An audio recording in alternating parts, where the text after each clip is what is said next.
और हमने जैसा कि कहा था कि भगवान से अच्छा संबंध इस संसार में कोई भी नहीं निभाता। सबसे अच्छा संबंध निभाने वाला ठाकुर है। यहाँ पर सुदामा जी भगवान के बचपन के मित्र है। दोनों सखा साथ साथ में पड़े हैं। एक द्वारिकाधीश है और एक अपनी कुटिया के राजा है। यहाँ पर सुदामा जी अपनी कुटिया में रहते हैं, भगवत भजन करते हैं और मस्त रहते हैं। उनकी पत्नी सुशीला देवी कहती है, अरे कभी ठाकुर से भी तो मिलाओ, जिस द्वारिकाधीश का दिन भर नाम जपते रहते हो, दिन भर कृष्ण कृष्ण कृष्ण कृष्ण करते रहते हो, कभी उनसे मिल भी आओ। सुदामा जी कहने लगे, अरे मेरे कन्हैया से मिलने के लिए कहीं जाने की जरूरत थोड़ी है। वो तो जहां बैठो और जहां आंख बंद करो वहां उसका दर्शन हो जाता है। अब सुदामा जी की पत्नी सोचने लगी कि अगर ये जहां बैठे वहीं दर्शन कर लेंगे तो ये तो कृष्ण को यहाँ से देख सकते हैं, लेकिन कृष्ण इनको कैसे देखेंगे? कृष्ण को इनकी दशा का कैसे पता चलेगा? इससे तो काम नहीं चलेगा। तो यहाँ पर पत्नी जी बोली, बड़ी तेज है और ये आपसे बड़ी तेज होती भी है, इसलिए इनको तो पत्नी कहते हैं। आपको कभी पति नहीं करे, आपकी कभी कोई बात चलने दी है आज तक? है ना?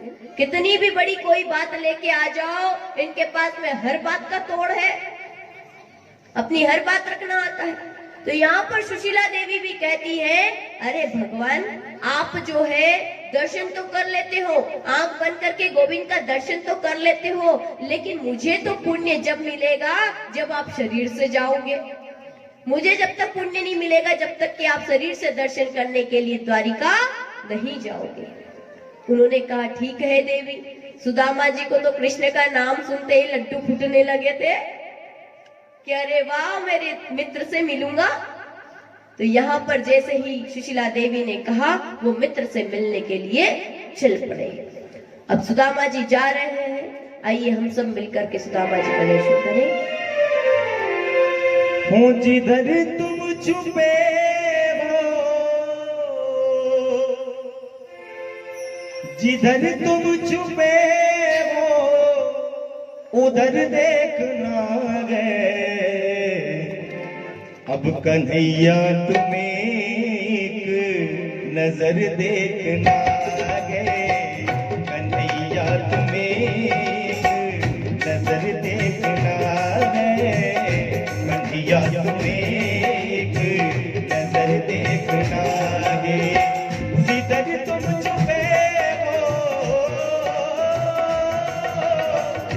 जिधर तुम छुपे हो उधर देखना है। कन्हैया तुम्हें एक नजर देखना है। कन्हैया तुम्हें एक नजर देखना है। कन्हैया तुम्हें एक नजर देखना है। कन्हैया तुम्हें एक नजर देखना है।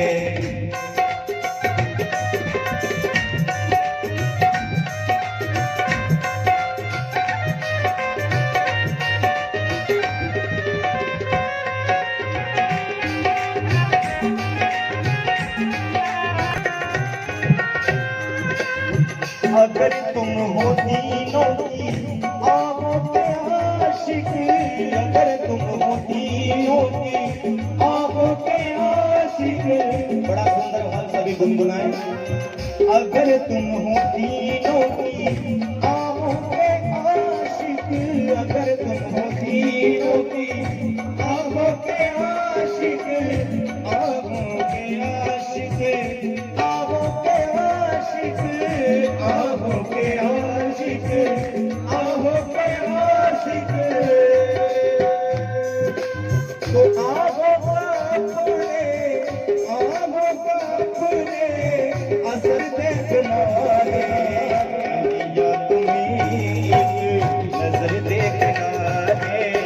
कन्हैया तुम्हें एक नजर देखना है।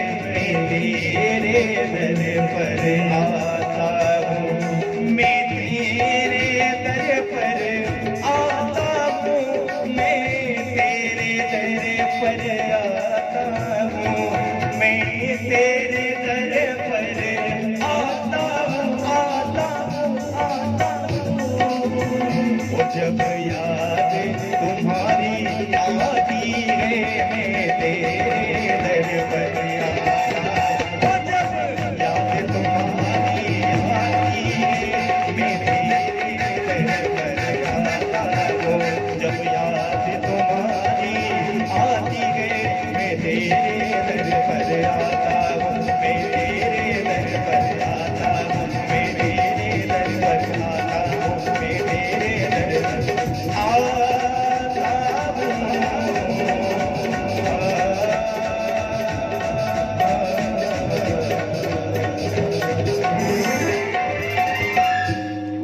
बांके बिहारी लाल की जय हो। भक्त और भगवान की जय हो। बोल श्यावर रामचंद्र भगवान की, भक्त श्रोमणी हनुमान जी महाराज की।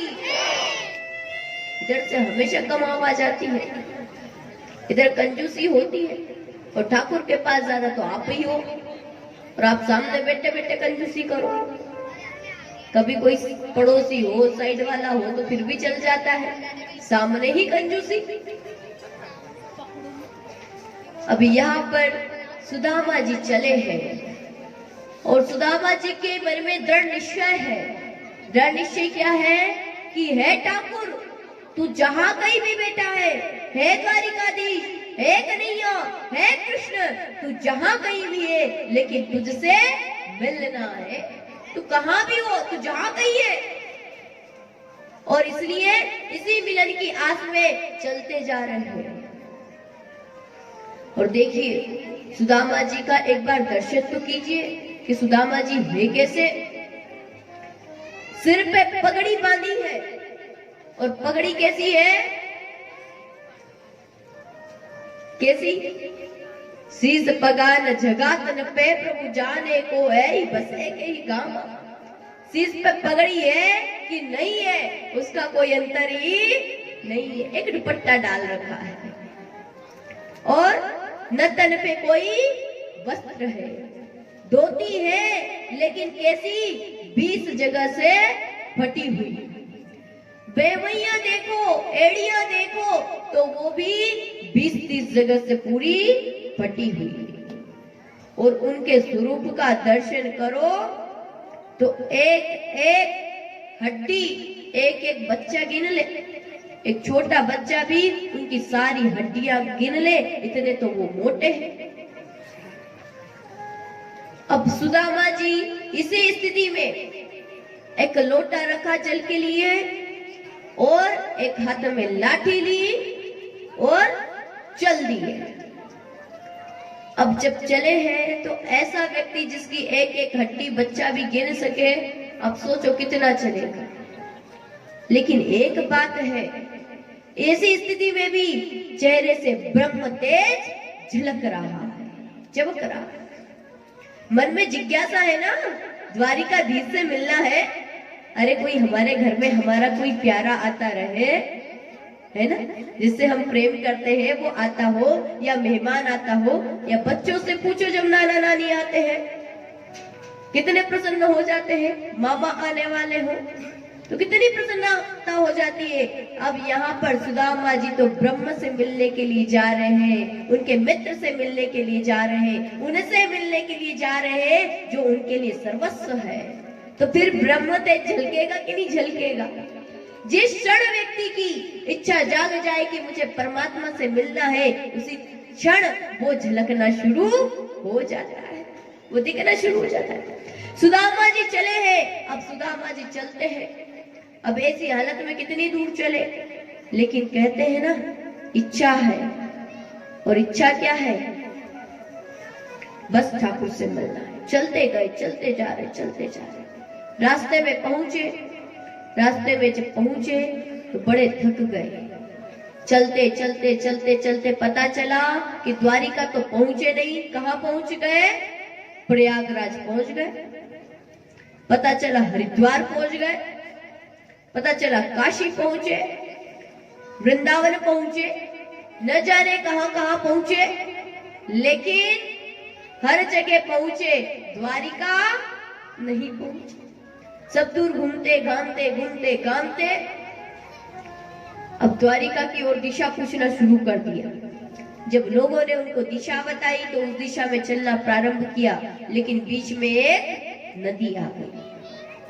अब जब बीच में नदी आ गई तो नदी को पार कैसे करें? सो थक करके बैठ गए और भगवान को बुलाने लगे कि हे ठाकुर, अब तो तू ही कुछ कर। लेकिन फिर मन में गुस्सा आ गया कि मैं उसको बोलूं क्यों, क्योंकि भक्त के मन में भी विचार होता है कि मैं अपने ठाकुर को कभी भी परेशान नहीं कर सकता, मैं उससे कभी कुछ मांग नहीं सकता, मैं उससे कभी कुछ मांगूंगा नहीं। इसलिए उस नदी के किनारे गए, वाह रे कन्हैया, तू इतनी दूर है, मैं यहीं बैठूंगा, क्या कर सकता हूँ। इतने में भगवान ही एक केवट का रूप धर करके आए और कहते हैं, अरे ओ ब्राह्मण देवता, कहीं चलना है का? सुदामा जी तो जैसे ही केवट को देखा उठ करके खड़े हो गए। अब भगवान कह रहे हैं, क्यों, कहीं चलना है क्या पंडित जी? सुदामा जी बोले, हाँ हाँ चलना है, क्या तुम ले चलोगे? बोले हाँ हाँ बैठो। अब सुदामा जी जो है नाव में चढ़ गए और नाव में चढ़ करके बैठे।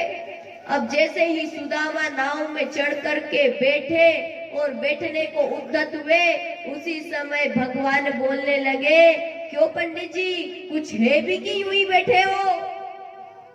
कुछ है, देने को भी तो होना चाहिए कि खाली वाली बैठे हो। इतने में सुदामा जी उतरने चले वापस। बोले, अरे भैया, हमें तो नहीं बैठना, हमें तो कहीं नहीं जाना, हमें तो वापस उतार दो। बोले क्यों? क्योंकि हमारे पास में कुछ है नहीं और तुम बिना कुछ लिए छोड़ोगे नहीं, पार उतारोगे नहीं। ठाकुर जी भी बोल पड़े, अरे आपके जैसों को तो हम यूं ही पार लगाया करते हैं।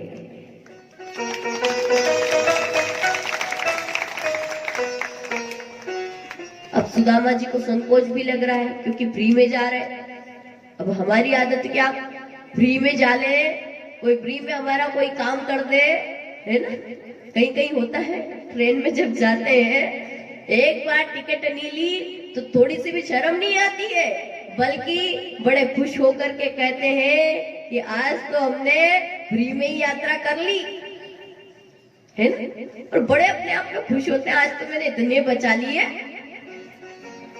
यहाँ पर सुदामा जी को क्या हो रहा है, संकोच हो रहा है कि आज मैं किसी का कर्ज ले रहा हूँ, 1 रुपया भी किसी का हो या किसी का कोई कुछ लो ना, तो अपने सर पर कर्ज माना जाता है, वो कर्ज रहता है। एक एक बूटी कोड़ी जो दूसरों का आप छीनते हो ना, और खास करके जो कि कैसे लिया जाता है, दूसरों पर परेशान करके लिया जाता है, जो दूसरों को दुख दे करके लिया जाता है, वो धन हो चाहे कोई मान हो चाहे कुछ भी हो, वो कभी भी आपको चैन से बैठने नहीं देगा। यहाँ पर सुदामा जी बैठे, अब संकोचवश शर्म आ रही है कि मैं पोकट में बैठा हूँ, इसलिए नीचे गर्दन करके बैठे। भगवान मुस्कुरा रहे अपने भक्त की तरफ देख के। जितना भगवान को देखने में भक्त को आनंद नहीं आता, उतना आनंद तो भगवान को भक्त को देखने में आता है। कहते हैं भगवान अपने भक्तों का दर्शन करते हैं और आनंदित होते हैं। जितना आनंद हमें आता है ना ठाकुर का दर्शन करने में, उतना ही भगवान को भी आता है अपने भक्तों को देखने में। यहाँ पर भगवान क्या कर रहे हैं, भगवान क्या करते हैं, मुस्कुराते हैं। तो सुदामा जी धीरे से बोल पड़े, अरे भैया नाव चलाओ, मुस्कुराते क्यों हो, ये हंसते क्यों हो? भगवान बोले, ये बताओ कहाँ जा रहे हो? तो तुरंत बोल पड़े, प्रसन्नता इतनी है, कोई पूछता है और किसी से अच्छे से मिलने जाए तो क्या शांति होती है, चाहते ही है कोई पूछे, तो इतनी जल्दी से बोले, अरे द्वारिकाधीश है ना, वो कन्हैया है ना, वो कृष्ण है ना, वो मेरा मित्र है, मैं उससे मिलने जा रहा हूँ। इतनी प्रसन्नता से बोले, पूरे फूले नहीं समाये। तो भगवान हंसने लगे, द्वारिकाधीश, वो भी आपके मित्र? अरे थोड़ा संभाल के तो बोलो, क्या बात करते हो पंडित जी, अपनी हालत देखी और द्वारिकाधीश का नाम लेते हो। तो यहाँ पर सुदामा जी फट से बोल पड़े, अरे तूने जीवन भर नौकाई तो चलाई है, तू क्या जाने मेरे कृष्ण को? तू नहीं जान सकता मेरे कृष्ण को। मेरे कृष्ण बाहरी आवरण को नहीं देखता, वो बाहरी वस्त्रों को नहीं देखता, वो बाहरी वेशभूषाओं को नहीं देखता है, वो धन संपत्ति को नहीं देखता है, वो तो केवल एक चीज देखता है और वो है मेरे ठाकुर का प्रेम, ठाकुर के प्रति प्रेम। एक ही चीज से रिझता है, वो तो भक्ति से रिझता है, वो प्रेम से रिझ जाता है, वो प्रेम से मिल जाता है। यहाँ पर जब भगवान ने से सुदामा जी ने ये बात कही तो भगवान सोचने लगे पूरी दुनिया बदल गई पर मेरा सुदामा नहीं बदला, ये तो ऐसा का ऐसा ही है। अब सीधे सुदामा जी चले, नौका पार पहुंची, भगवान ने उतारा। अब इतने में भगवान जाने लगे। सुदामा जी बोले अरे ठहरो भैया। बोले क्या? बोले ये तो बताते जाओ कि द्वारिका नगरी यहाँ से कितनी दूर। तो भगवान हास्य विनोद करते हुए कहने लगे महाराज आपकी हालत जो हम देख रहे हैं उससे तो ऐसा लगता है कि आपको 1 साल और लग जाएगा पहुंचने में, 1 वर्ष और लगेगा अभी। और बीच में ऊपर भी पहुंच गए, द्वारिका पहुंचे कि नहीं पहुंचे, ऊपर जरूर पहुंच सकते हो बीच में, इसकी भी कोई गारंटी नहीं कि आप द्वारिका पहुंचोगे। इस बात को जैसे ही सुना सुदामा को बहुत बुरा लगा कि वारे ठाकुर मैं तुझसे कुछ मिलना चाहता हूँ, मैं तुझसे कुछ मांगना नहीं चाहता, मैं तेरे पास तेरे दर पे आ रहा हूँ, लेकिन कुछ मांगने के लिए नहीं आ रहा हूँ, केवल तुझसे मिलने के लिए आ रहा हूँ। और जब मैं तुझसे मिलन की कामना लेकर के आ रहा हूँ तो भी तू इतना दूर चला गया। वारे निष्ठुर, तुझे दया नहीं आई? अब भक्त की जिद देखो, तुझे आना हो तो आ, मैं तो ये बैठा। वहां पर मिट्टी का ढेले का तकिया लगाया और अपनी आधी धोती पहनी, आधी ओढ़ी, मुंह पे ढाकी और सो गए। जिसको गरज होगी आएगा और सृष्टिकर्ता खुद ले जाएगा, मुझे नहीं गरज। सो गए। द्वारिकाधीश ने सोचा कि सच में भी मेरे भक्त बड़े जिद्दी है, इनको कोई गरज वरज नहीं पड़ी है, इनका तो प्रेम ही बहुत है।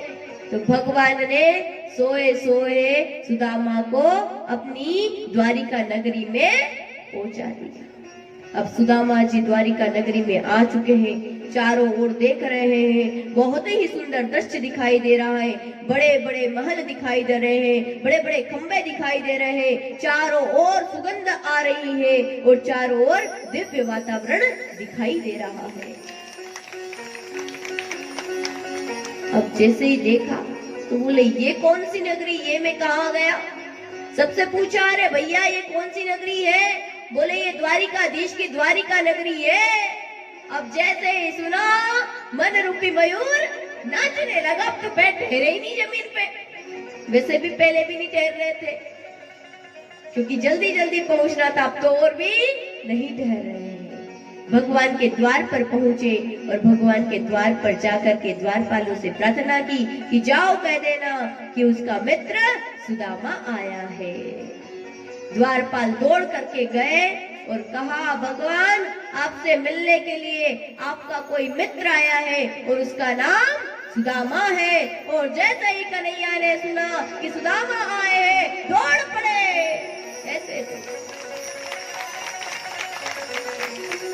ऐसे दौड़े कि कहीं पीतांबर गिरा, कहीं कुछ और गिरा, अपने वस्त्रों का कोई ध्यान नहीं रहा, अपने अलंकारों को गिरा करके भगवान दौड़ पड़े और नंगे पैर ही दौड़े।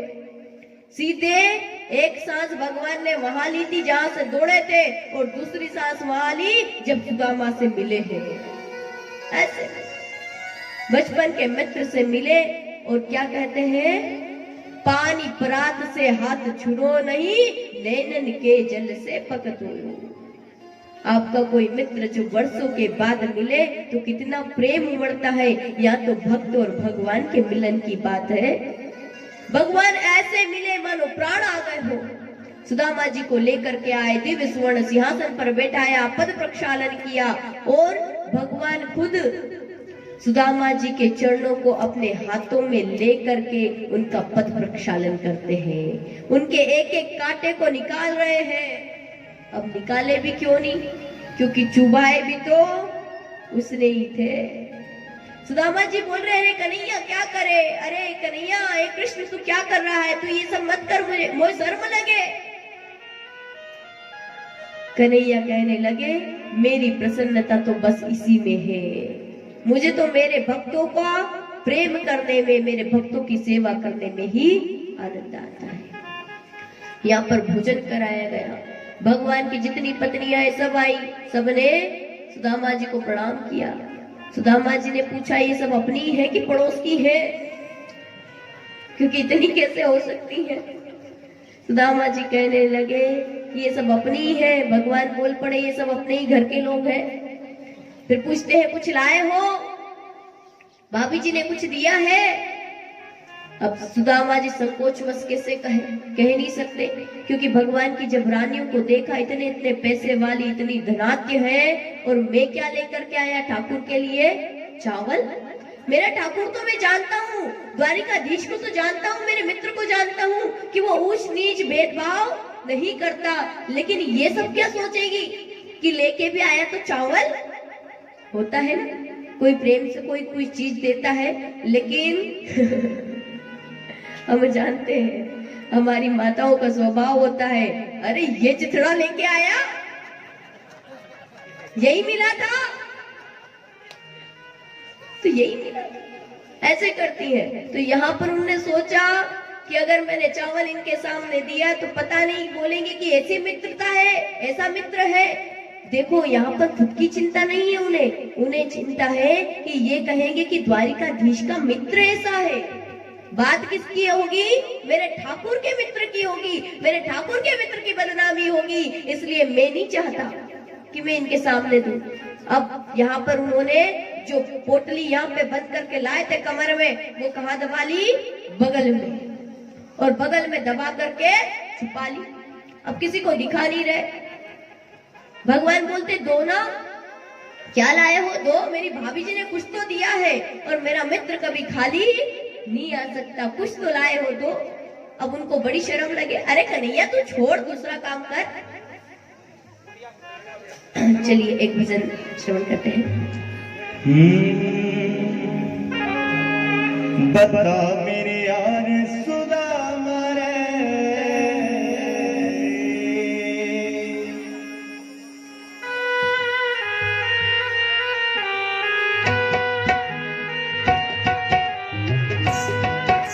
ताली से क्यों जाएंगे? बता मेरे यार सुदामा रे,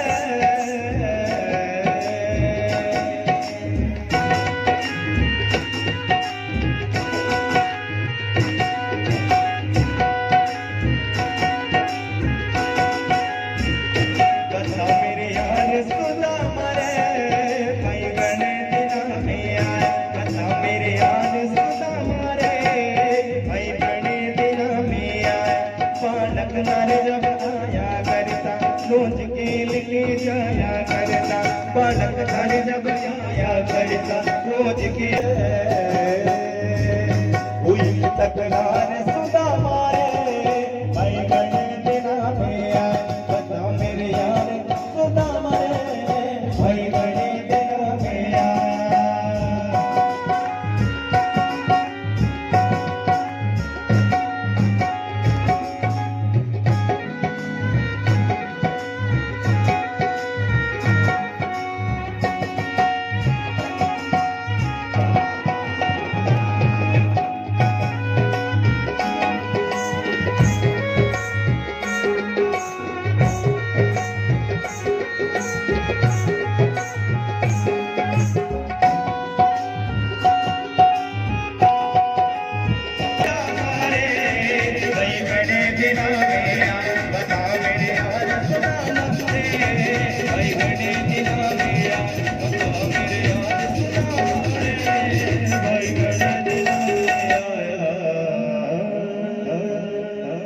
बोलिए भक्त और भगवान की,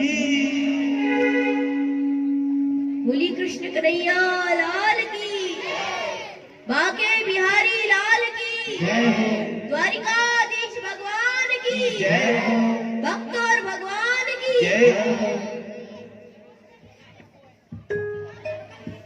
हरे कृष्णा। माताएं शांत रहे। यहाँ पर सुदामा जी आए, भगवान मिले, और जब भगवान और सुदामा जी मिले तो दोनों का अद्भुत मिलन हुआ। यहाँ पर दोनों ने, सुदामा जी ने भगवान को उनके द्वारा लाए गए कच्चे चावल खिलाए, और भगवान मुट्ठी भर भर खा रहे। वो 4 मुट्ठी लेकर के आए थे, भगवान ने 2 मुट्ठी खाई और रुक्मणी जी ने रोक लिया। कहती है, मनी मन कहती है इशारे में, अरे सब ब्राह्मण पे लुटा दोगे क्या?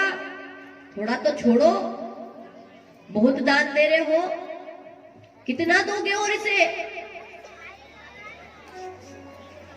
भगवान ने कहा कि ये मत भूलो कि आपकी जो कंकु पत्री, जो आपने बातें लिखी थी, आपने जो पत्र लिखा था, वो भी एक ब्राह्मण ही लेके आया था।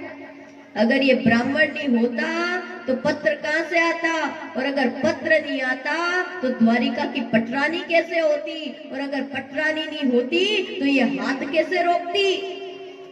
ये ब्राह्मण है जिसकी वजह से तुम यहाँ पटरानी बनी हो। कहा, अरे कच्चे हैं, खाओगे तो पेट में दुखेगा, मैं तो बस इसलिए कह रही थी। बस यहाँ पर खाया। भगवान ने, उधर द्वारिकाधीश ने सुदामा को इतना दिया, इतना दिया, इतना दिया कि जो किसी ने देखा न हो। भगवान को आप थोड़ा देते हो और भगवान आपको अनंत गुना देते हैं। और जो भक्त भगवान को देता नहीं तो भगवान खुद ही मांग रहे, सुदामा जी से खुद ही मांग रहे, अरे तू मुझे दे। क्यों? क्योंकि मैं तुझे देना चाहता हूं और तू मुझे नहीं दे तो मैं तुझे कैसे दे दूं? यहाँ में इतने में धर्म के देवता आकर के खड़े हो गए कि ये धर्म के अनुरूप नहीं है।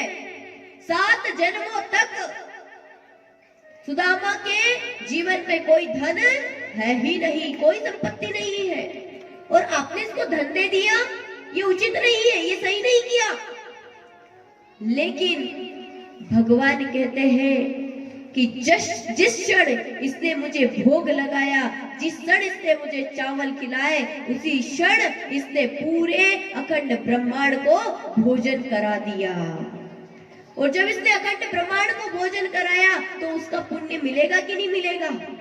तो अब देखो, 2 बार अखंड ब्रह्मांड को भोजन कराने का पुण्य सुदामा को प्राप्त हुआ है।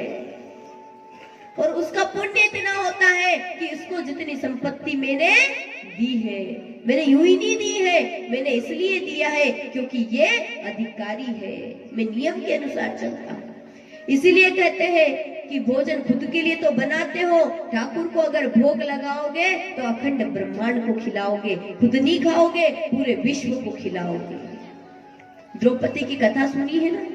अब समय तो देखो हो चुका, जिस समय की अपनी बात हुई थी।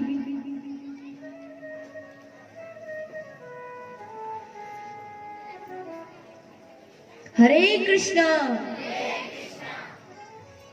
आप ही सब बता दें कि कथा को विश्राम करें कि 2:30 बजे तक चलने दें। ऐसे 4 लोगों के लिए चलने दें।